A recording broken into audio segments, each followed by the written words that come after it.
State Police. The purpose of this briefing today is to give an executive level summary of our investigation into the circumstances surrounding the crash and line of duty death of Detective Ben Campbell. At the end of today's briefing, hard copies of this presentation will be made available, and later on today they will be provided electronically through our public information office. Right now, I just want to go over again a synopsis. It's really the summary of the circumstances as I've come to understand them. We are not going to share all relevant information and facts today, as our investigative work is currently being reviewed by the Penobscot County DA's office. So some areas we will not discuss today.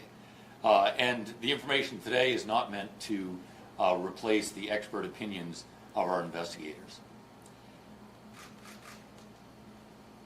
Our investigation into the crash the morning of April 3rd actually resulted in an understanding that both wheels separated from the truck were involved in the crash. When we look at the crash location is I-95 southbound, mile marker 179, and represented here is the exact location of the crash. These photos of both Detective Campbell's unmarked SUV and the Nissan Sentra that he had stopped to assist, when these photos were taken, road conditions had greatly improved compared to the road conditions at the time of the incident. You see this again demonstrates the position of Detective Campbell's SUV, the vehicle he had stopped to assist. If you look at the far upper left area of that photo, you'll see where the log truck involved actually stopped after the crash. Again, a close-up, and it's important to note that when Detective Campbell stopped to assist this motorist, there was no damage to this vehicle at all. This is an overview that was prepared by our crash reconstruction unit using both our drones and forensic mapping software. It represents basically the truck on approach to the crash scene and the truck passing the crash scene. What we were able to determine is the outside tire mounted on the trailer, the leading axle of the trailer on the right side, was the first to separate. That tire would leave, contact the guardrail, and actually be guided along the guardrail to the area where Detective Campbell was standing. We look in this photo. Detective Campbell's position is represented here. He's on the off-traffic side, which our training and experience would show is the safest place for our people to be. He's there talking to the operator, and again, the outside tire comes just to the right of his SUV, and in fact makes black marks on the right-hand side of his SUV as it passes by.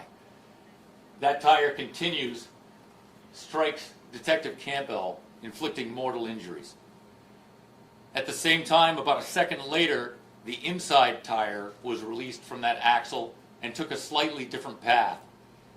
The inside tire and wheel assembly traveled and went just to the left of Detective Campbell's SUV, and it actually was that tire that continues and strikes the front of the vehicle that he was assisting.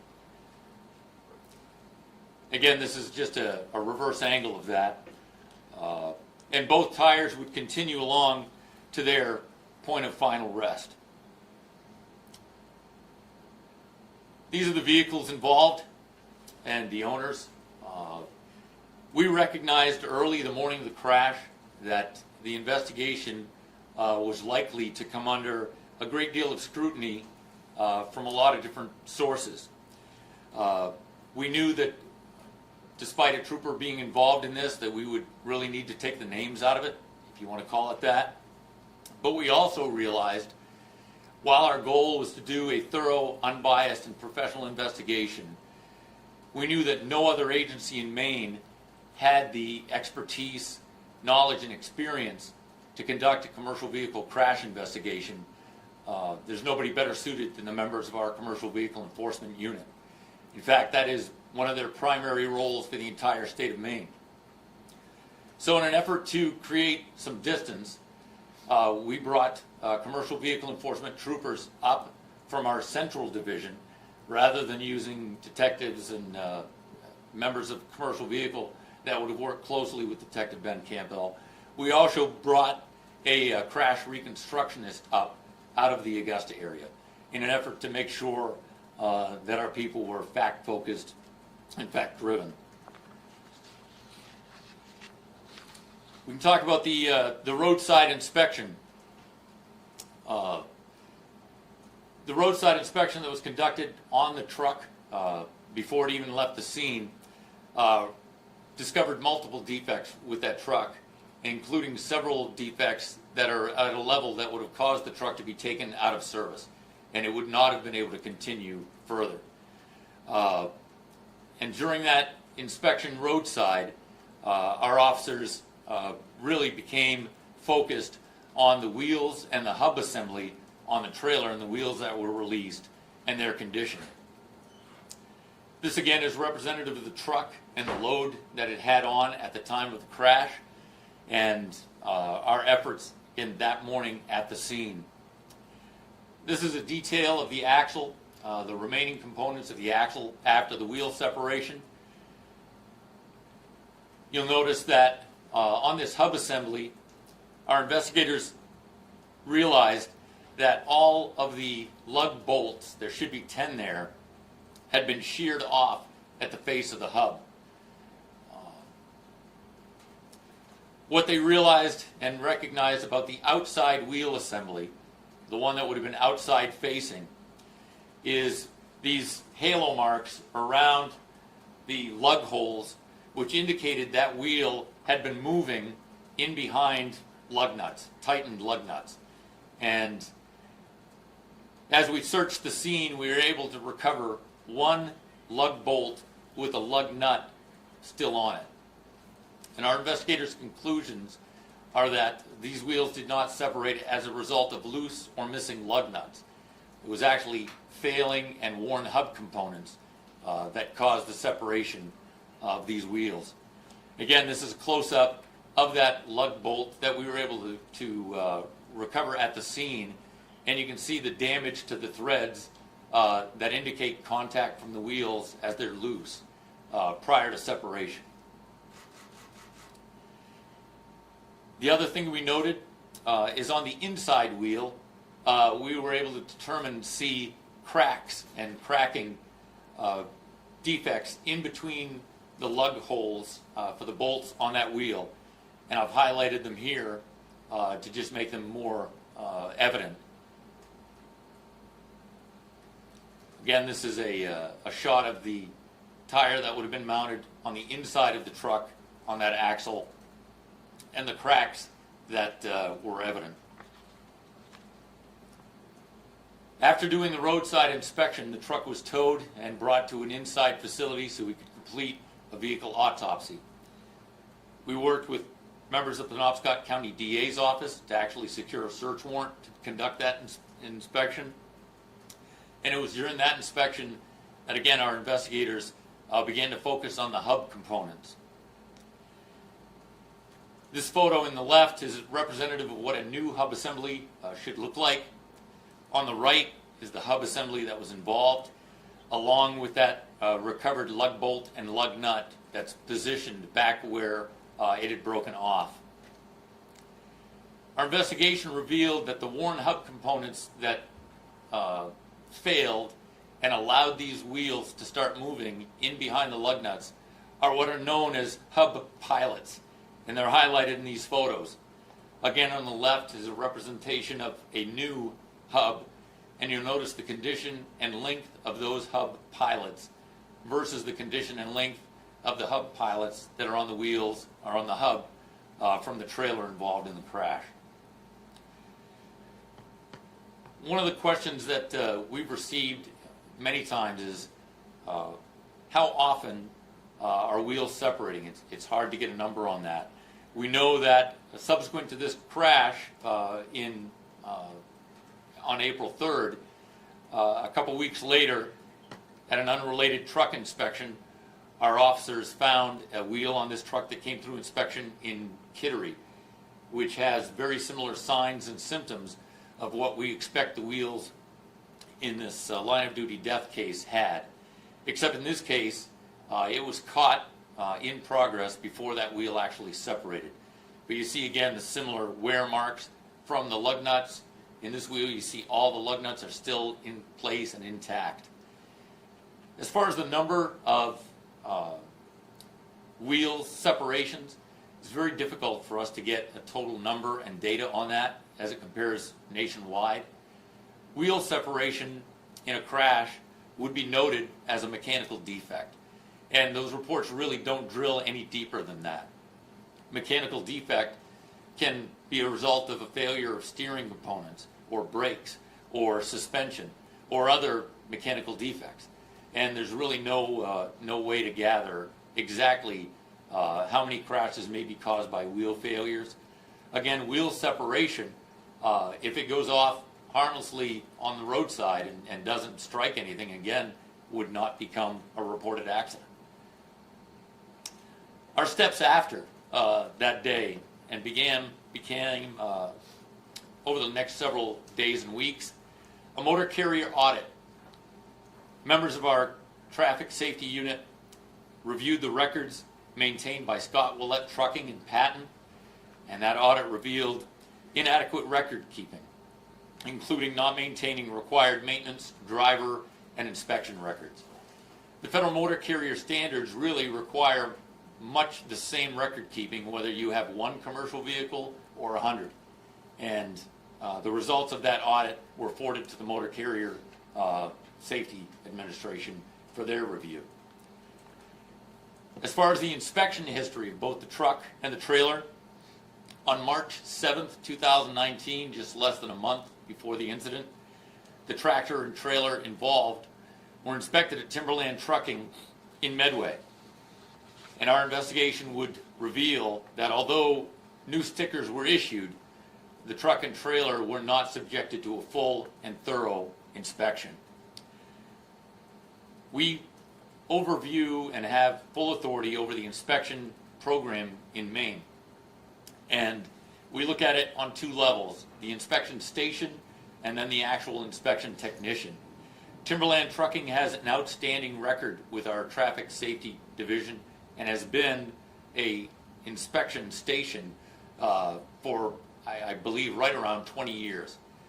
Our investigation found no systemic problems there related to their inspection operations. And as a result, the company simply received a warning. The inspection technician, however, failed to do a thorough and full, proper inspection. And as a result, the inspection license of technician Morris Gray was suspended for 6 months. And that is the maximum allowable under our rules for a first offense. Our investigation also revealed that on March 14th, subsequent to the inspection and prior to the crash, at Bangor Tire Company 2 in Herman, new tires were mounted on both the wheels that were involved, and those wheels were then remounted back on the hub. And in place, these hub components, the pilots, and certainly in place, the cracks to the inside wheel, you would not have been able to really see those and detect those. But once those wheels were off and the hub was fully exposed, that may have presented the best opportunity for the defect in that inside wheel and the worn hub components to be noted. On May 3rd, our members met with members of the Penobscot County District Attorney's Office, provided them with a summary of our investigative findings. They requested some follow-up work that was completed and returned to them on May 13th, and they now currently have our completed package under review. We've met in person with Detective Campbell's wife, Hillary, and with his parents, and brief them on our findings. We re-emphasized to them, and we re-emphasized to you today, Detective Ben Campbell did nothing wrong that day. He was standing exactly where our training and experience would tell us is the safest place to be. It simply is a reminder that our first responders, whether it's fire, police, EMS, Department of Transportation, or wrecker operators, when they are outside their vehicles on a controlled access highway, it is a high-risk activity. And while we take steps to mitigate those risks, there's no way to eliminate them. Ben is exactly where our training and experience would say he should have been standing. And I'll take a limited number of questions. So it'll be up to the DA if there's any charges? Yes. Will anyone from the trucking company be facing any charges? Again, any repercussions, civilly, criminally, are in the hands of the Bangor DA's office. I should say, we've been committed to truck safety in Maine for a long time. Our commercial vehicle enforcement unit is our largest troop statewide and has been for decades. And we really pride ourselves on the excellent relationships we have with our commercial trucking partners in the industries. We work closely with them. And we know, as a rule, the commercial trucking industry in Maine is committed to safe operation, to operating within state and federal regulations and guidelines, and they are committed to doing the job right, and we work closely with them every day and are confident that truck safety in Maine is a priority not just for us, but for the trucking industry and our partners there. You say that the DA is reviewing the case to determine whether charges should be offered. Are you folks recommending charges, and if so or not, can you say what range of charges might be proffered here? Yeah, when it comes to charges, our deal is to make sure that they have the information they've requested. We've done that, and really it's up to them to do that part of this. We're the investigators. They're the ones who determine what charges, if any, are appropriate. You said you spoke with Detective Campbell's family. What did they have to say to your investigation? Yeah, I think, they appreciated the information because much like, the first few days and weeks after that, they appreciated the work that was in. I think it was difficult for them to hear it. I think it was difficult to share it with them. But I think they know, again, that Ben was doing the job that he loved, and that, even he just wouldn't have hesitated to stop.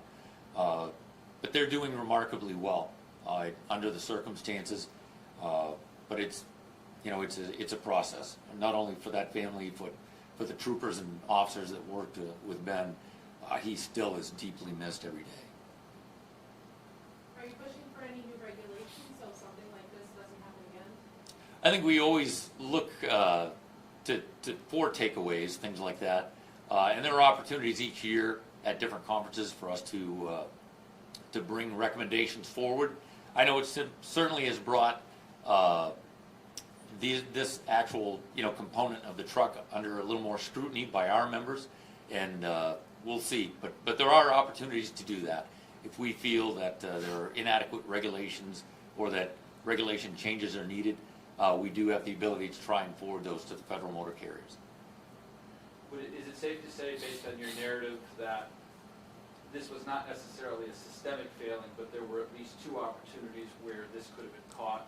One with the inspection resulting in the inspector's suspension for 6 months, and two, when 2 new tires were mounted on the truck? Yeah, I think we focus on what falls under our purview. The inspection process falls solely to us, and we know what's required there, what the standards are, and when they're met or not met. The replacement of the tires is a vehicle repair, and we have no oversight of that. So. Is there any impact or adjustments for the slow down, move over law after this? No, I don't believe so. No, and some of the information is available or will be available the first of next week online through the Federal Motor Carrier Safety website. those are public documents, and that would have the full information related to the roadside inspection of that day, and is kind of, again, a separate facet, but it is part of our investigation. There are parts of our investigation and investigative reports that are not available and that we're not prepared to discuss today because the case remains under review. The wear on the wheel hubs and stuff, now, were those wheel hubs uninspectable? Would that have caused it to not be inspected if they knew of the wear on those tabs, on those guides? We know that the inspection of the trailer does not require the removal of those wheels. And again, like with the wheels mounted on the hubs, those specific components really have limited visibility. But when it was changed out, would that be something that a technician would be like, this shouldn't be, or is it still considered safe even in that amount of wear? Yeah, again, their guidelines, we don't have oversight of what's required or what expectation they have in a vehicle repair versus a vehicle inspection.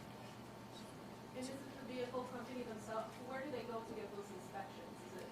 Does somebody come in from a? No, the units are normally taken to inspection stations that are licensed by the State Police Traffic and Safety Division. And that was the case. Timberland Trucking is a separate company than Scott Willett Trucking, the owner-operator of the truck. Is there a record of how common fuel detachments are statewide? No, there's not. There's no way to really get a hold of that, just the way data is collected related to crashes. So, that's it. The driver and the company of the tractor, were they cooperative in the investigation? Everyone involved in the investigation allowed us to do a complete and full investigation. So. Awesome. Okay. Thank you very much. Thank you very much. Can you go back to the slide with Maurice's name on it, please? You're going to get a copy of it. Yeah, I'll get a copy of it.